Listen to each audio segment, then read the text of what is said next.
aware of it, and I will briefly mention it later.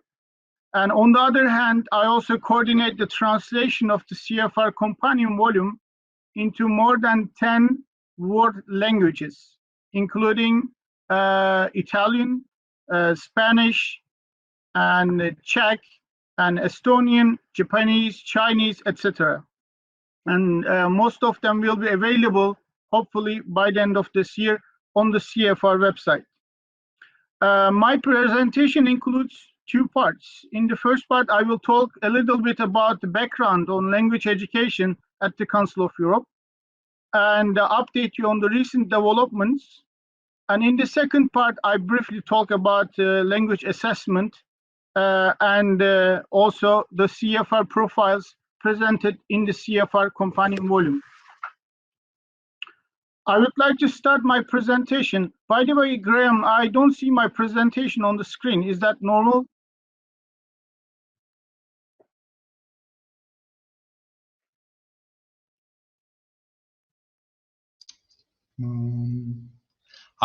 Murat, you just need to click on the start presentation button. Oh, apologies for that. Okay. That's okay, it, and then you can move forward. Yeah. Okay, great, thank you. Okay, I would like to start my presentation by reminding us why Council of Europe concerns with language education. And as we all know, the Council of Europe was a peace-building project in the aftermath of the Second World War. And among the many causes of the war, in fact, definitely were alienation and discrimination. And peace, no doubt, can be built by starting understanding each other. So it was therefore at the very early stages of its existence. In 1954, the Council of Europe adopted the European Cultural Convention. And the convention was designed to foster among the nationals of all member states to study of each other's languages, culture, civilization, and history. And the main aim was to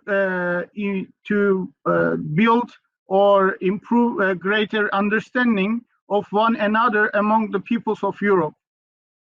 On the other hand, also it aims to protect and promote Europe's rich linguistic and cultural diversity.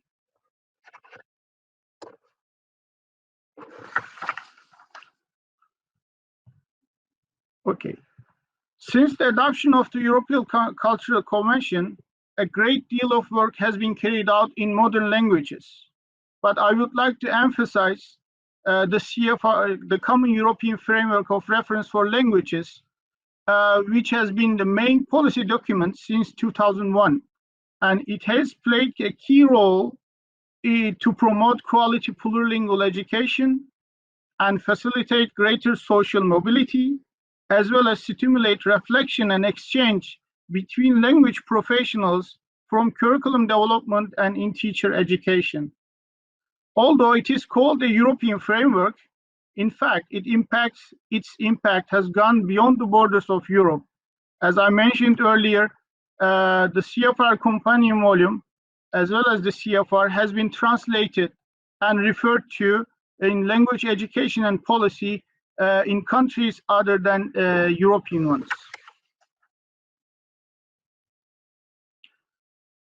According to the Council of Europe, language education should be based on learners' needs. And I will revisit several times this one. And it should be plurilingual and intercultural, and it should be of high quality. And we firmly believe that quality language education contributes to social inclusion, integration, and democracy. And it is fundamental to the effective enjoyment of the right to education and other human rights.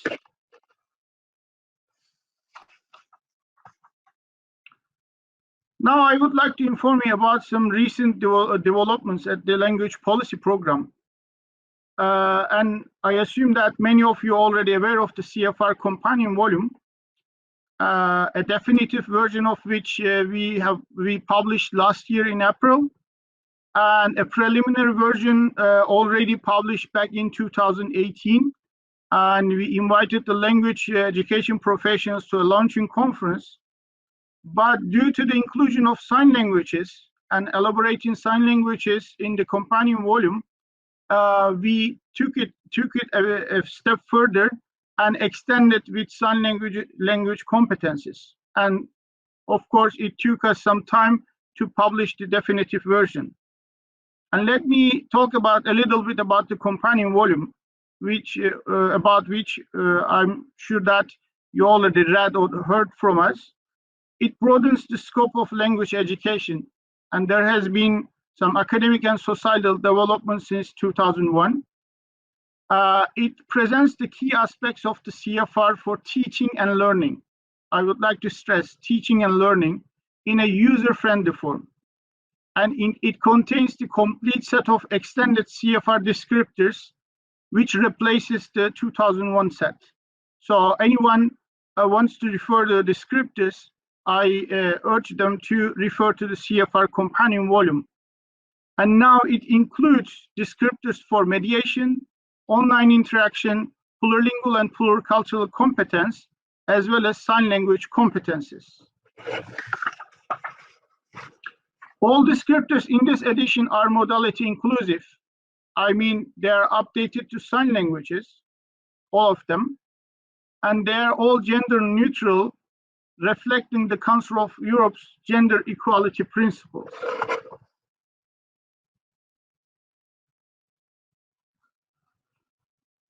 Further to that, we, since the start of this year, or second part of last year, we started drafting a draft recommendation of the Committee of Ministers to member states on the importance of plurilingual and intercultural education for democratic culture.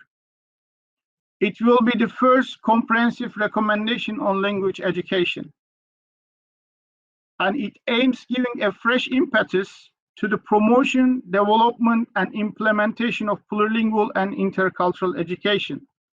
And as Graham mentioned, although we are the two bodies of the same organization, sometimes people differentiate between the ECML and the language policy, but we are working together in close cooperation on the preparation of the draft recommendation. I also should mention this recommendation intends to link the two very important frameworks of the Council of Europe, the CEFR, and the recent reference framework for competencies of democratic culture, and more specifically refocusing language education on developing a culture of democracy and democracy at large. Sarah might want to touch base on this in her presentation too. I mentioned earlier that we are working on the promotion of the CFR's key aspects, and to do that, the CFR has been exploited by language education policymakers and practitioners for 20 years now in various domains and contexts. However, we believe that some of its key aspects, particularly for teaching and learning, haven't been properly and widely explored. Therefore, we decided to revisit them and try to explore together with the language education professionals. Therefore, we are planned to organize 8 online workshops focusing on action-oriented approach, plurilingual and pluricultural competence, and mediation. We organized already 2 of them, and the upcoming one will be on 6th of May from 4 to 6:30 Central European Time. And they are all planned to take place on the first Thursday of each month except July and August. Last but not least, I would like to mention about the last LIAM, which some of you might have heard yesterday in the last LIAM or the LIAM workshop. Last LIAM stands for Literacy and Second Language Learning for the Linguistic Integration of Adult Migrants. I again mentioned earlier that according to the Council of Europe, language education should be based on learners' needs. And this should apply to learners with no literacy or low literacy background in their native languages. I mean migrants who have to take language and knowledge of society tests if they wish to obtain residency and citizenship in a country. And we believe that language courses and tests should also take into account their needs. To support language educators, curriculum designers, and language policymakers in their endeavor to design, implement, evaluate, and improve curricula tailored to the specific needs of the target learners, we are developing a reference guide. It is being now validated and will be hopefully available later this year.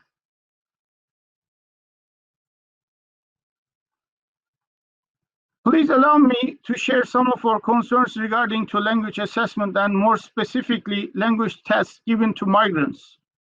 Language tests are sometimes used for gatekeeping purposes, so thus creating barriers to the integration of migrants and leading to human rights violations. According to the 2008 Council of Europe and ALTE survey on language and knowledge of society policies for migrants, between 2007 and 2018, more countries have started implementing language tests and knowledge of society tests, especially for citizenship purposes.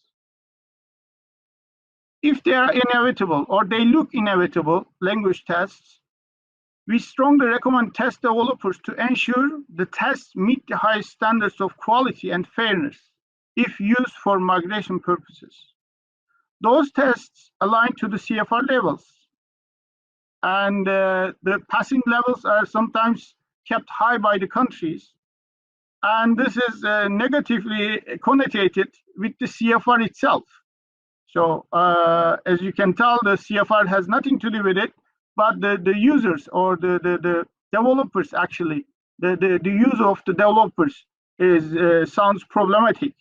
So I would like to stress that that has never been the intention that the CFR should be used to justify as a gatekeeping function of assessment instruments.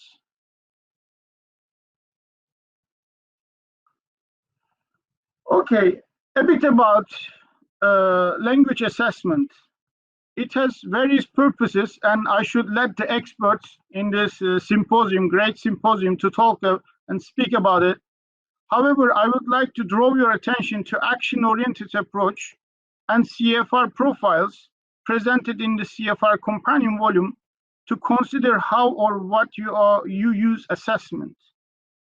The CFR promotes action-oriented approach and suggests that language learning should be directed towards real-life enabling learners to act in real-life situations, expressing themselves and accomplishing tasks of different nature.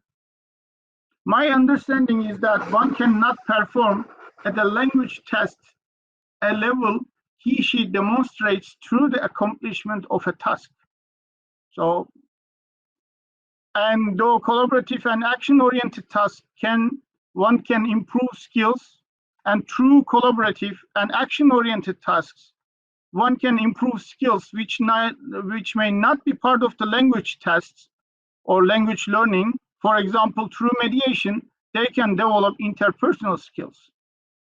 It also suggests planning backwards from learners' real-life needs with consequent alignment between curriculum, teaching, and assessment.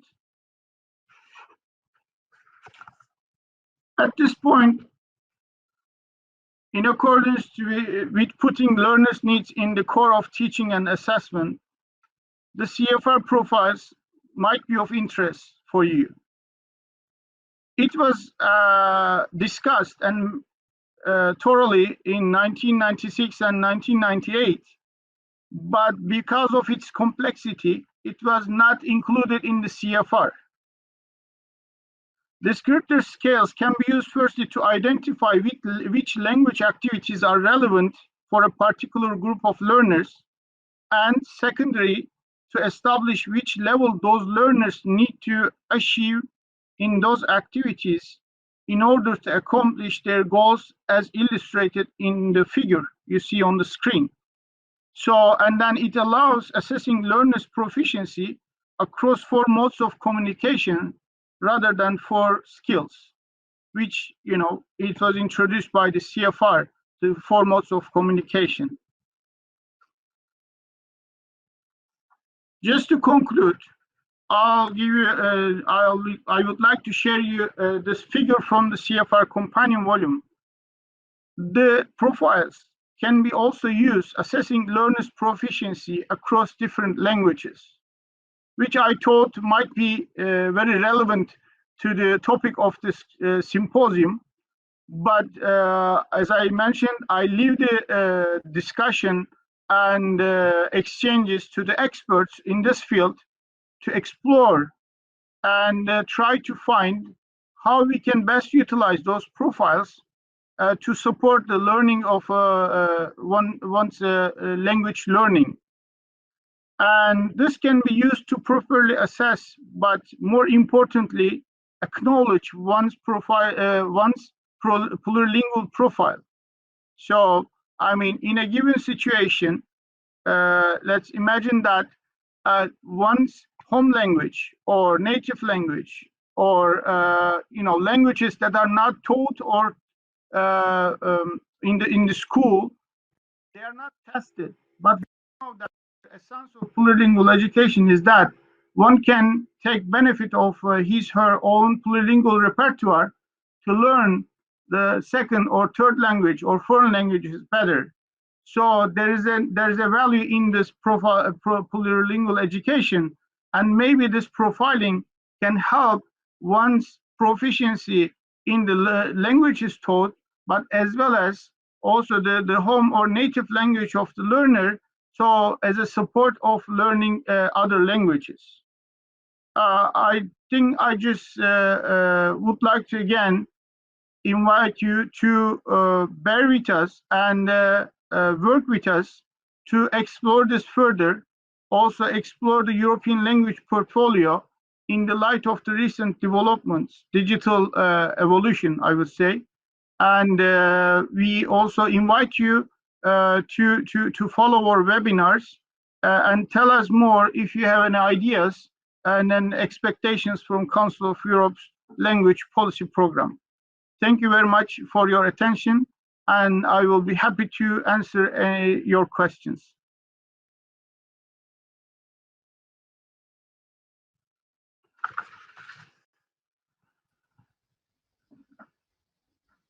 Murat, thank you very much for that. You picked up on a lot of themes that this symposium has been developing. Certainly in the LAMI workshop yesterday, we were talking about those profiles and also discussing the Laslian project that you mentioned there. It's great to reiterate our cooperation on the CFR and its companion volume. And actually, for anybody who's interested, Brian North is leading a workshop later today on the companion volume. So you might want to go to that. That's at 15:45.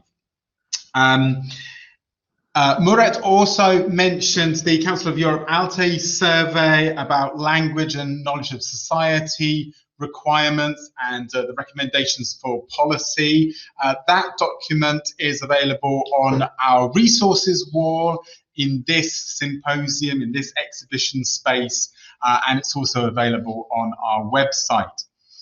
So, Murat, I'd like to thank you again very much for your presentation. If you have any further questions for him, please do get in touch, and we will pause there. We go on to our next presentation in a few minutes' time at 3 o'clock, and we're looking at the ECML side of Council of Europe, and we'll invite Sarah Breslin and José Nogent to come up and share with us. That's in a few minutes' time. Alternatively, you can make your way to room 1 for the scholarship winners presentation, also beginning at 3 o'clock. So see you in a few minutes' time.